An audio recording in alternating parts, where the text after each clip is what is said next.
गिरिराज सिंह जी की तो स्थिति यही है कि उनको जो है सो एक तरह से उनको फूटल ढोल है। भाजपा में भी उनको 3 रुपए किलो पर कोई पूछने के लिए तैयार नहीं है गिरिराज बाबू को। उनको चंदन टीका मधुरम बानी दगाबाज की 3 निशानी, कोई ऐसा सगा नहीं जिसको भाजपा के मंत्री ने ठगा नहीं कि गिरिराज सिंह का जमानत बच में नहीं करेगा। वो क्या बोलेंगे गिरिराज बाबू।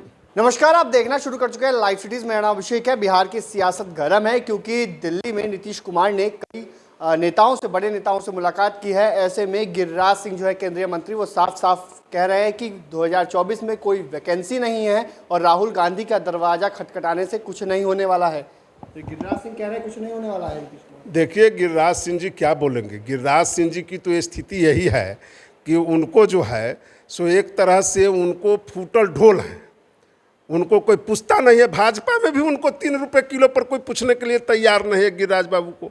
और गिरिराज बाबू क्या बोलेंगे, क्योंकि गिरिराज बाबू को इसीलिए वहाँ पर रखा गया है और उनको सिर्फ एक क्या कहिए कि बड़बोलापन बोलने की आदत है, जो उनके समाप्त इस बार जनता, बेगूसराय की जनता करने जा रही है। और एक चीज़ आपको आज मैं बताना चाहता हूँ, आपके चैनल के माध्यम से भी बताना चाहता हूं कि आपने जो माननीय मुख्यमंत्री श्री नीतीश कुमार जी घूम रहे हैं अभी दिल्ली में, तो एक एक नेता जो विपक्ष के है सो उनको आगे बढ़ाने का काम कर रहा है, उनको आगे रखने का काम कर रहा है, उनको आगे चलने के लिए कह रहा है, उनको कहता है कि आप आगे बढ़ो, हम लोग आपके साथ हैं। सारा देश अभी नीतीश कुमार जी के साथ है, क्योंकि एकमात्र समाजवादी नेता आज के डेट में कोई बचा हुआ है जिनका नाम है माननीय मुख्यमंत्री श्री नीतीश कुमार जी। हम बनेंगे, एकदम बनेंगे। उनके सारी क्षमता है, सारे उनके पास व्यवस्था है, क्यों नहीं पीएम बनेंगे, निश्चित बनेंगे। गिरिराज सिंह तो कह रहे हैं कि 2024 में। गिरिराज बाबू क्या बोलेंगे। उनको चंदन टीका मधुरम बानी दगाबाज की 3 निशानी, तो भर दिन जो है सो दगाबाजी का काम करते हैं और दगाबाज की तरह बोलते रहते हैं। जो अपने लोगों का नहीं है, जो अपने बेगूसराय के लोगों का नहीं है, जो जनता का नहीं है, वो देश का हित क्या कर सकते हैं। क्योंकि भाजपा जो है से नौटंकी बाजों की पार्टी है। भर दिन जो है ढोल झाल बटा करके नौटंकी करता रहता है, वही नौटंकी बाजों की पार्टी है भारतीय जनता पार्टी। बच गया सम्राट चौधरी की बात। सम्राट चौधरी को तो कह रहे हैं कि सारे कचरा एक हो गए। पहले तो कचरा हम लोगों के पार्टी में, एनडीए गठबंधन में सम्राट चौधरी भी मंत्री थे और उनके कैबिनेट के बहुत लोग मंत्री थे जिस समय हम लोगों की सरकार और एनडीए की सरकार ज्वाइंट थी। माननीय मुख्यमंत्री को लगा कि सारे जो भाजपा के मंत्री हैं वो भ्रष्टाचारी हैं, वो चोर हैं, वो दगेबाज हैं, वो भर दिन जो है सब लोगों से ठगा।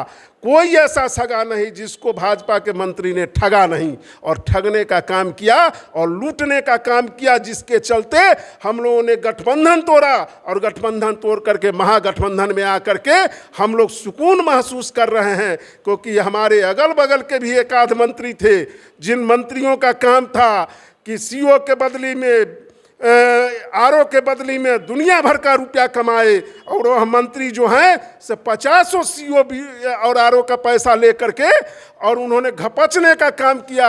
जब कुछ लोग उनसे पैसा मांगने आता है तो गेट बंद करा करके गाली दिलवाने का भी काम करते हैं।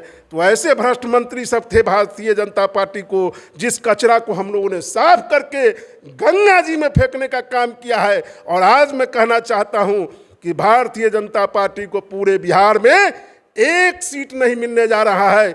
बिहार की जनता जो है सो भारतीय जनता पार्टी को सीधे यहाँ से बाहर करने का काम करेगा और भारतीय जनता पार्टी का सफाया होने जा रहा है। मैं आज आपको यह बता देना चाहूँगा, गिरिराज सिंह का जमानत बच में नहीं करेगा। वो क्या बोलेंगे गिरिराज बाबू। तो जीतन राम मांझी ने अमित शाह से मुलाकात भी की है। अच्छा, उनका व्यक्तिगत भी तो कोई काम हो सकता है। वो गृह मंत्री हैं, ये पूर्व मुख्यमंत्री रहे हैं, कोई व्यक्तिगत काम रहा होगा, मिलने जुलने चल गए होंगे। वो सब कोई माने है क्या। हम एकदम चट्टानी एकता के साथ जीतन राम मांझी जी हमारे साथ। तो आपने सुना कि क्या कुछ कहा है जेडीयू के विधायक पंकज मिश्रा है। इन्होंने साफ साफ कहा कि नीतीश कुमार को सारे नेता, विपक्षी नेता आगे बढ़ा रहे हैं और नीतीश कुमार में पीएम बनने की काबिलियत है और पीएम जरूर बनेंगे। इतना ही नहीं, गिरिराज सिंह पर तो गुस्सा आ गए, साफ साफ कह दिया बेगूसराय में उनकी जमानत भी नहीं बचेगी। सम्राट चौधरी को लेकर भी कई सारी बातों को कहा है। तो बने रहिए लाइव सिटीज के साथ।